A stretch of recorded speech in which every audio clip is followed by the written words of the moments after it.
കണ്ണൂർ പള്ളിക്കുന്നിൽ ഇന്നലെ ലോറിയിൽ ബസ് ഇടിച്ചുണ്ടായ ഒരു അപകടം. അതിന്റെ കൂടുതൽ ദൃശ്യങ്ങൾ ഇപ്പോൾ പുറത്തുവരികയാണ്. അമിത വേഗതയിൽ അശ്രദ്ധമായി ലോറിയെ മറികടക്കാനുള്ള ബസിന്റെ ശ്രമമാണ് ഈ അപകടത്തിലേക്ക് എത്തിച്ചത്. അപകടത്തിൽ സ്വകാര്യ ബസ് ഇടിച്ച് നിയന്ത്രണം വിട്ട ലോറി ഡ്രൈവർ മരിച്ചിരുന്നു. അമിത വേഗം, അശ്രദ്ധ, അത് നിരത്തുകളിൽ ജീവനെടുക്കുന്നതിന്റെ ഒരു ഉദാഹരണമാണ് കണ്ണൂർ പള്ളിക്കുന്നിൽ ഇന്നലെ വൈകിട്ട് 3:30 കണ്ടത്. ദേശീയപാതയാണ്, കണ്ണൂർ തളിപ്പറമ്പ് ദേശീയപാത, 2 വരി പാതയാണ്. അതിനോട് ചേർന്നാണ് ഇന്നലെ അപകടമുണ്ടായത്.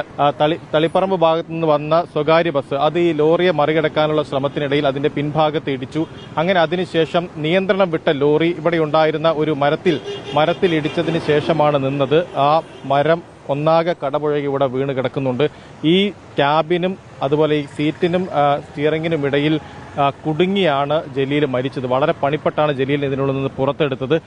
സംഭവ സ്ഥലത്ത് തന്നെ ജലീൽ മരിച്ചു. ഇതിന്റെ ഉടമ കൂടി ഈ ലോറിയിൽ ഉണ്ടായിരുന്നു. അദ്ദേഹം ആ ഇടതുവശത്താണ് ഉണ്ടായിരുന്നത്. അതുകൊണ്ട് മാത്രമാണ് അദ്ദേഹം രക്ഷപ്പെട്ടത്.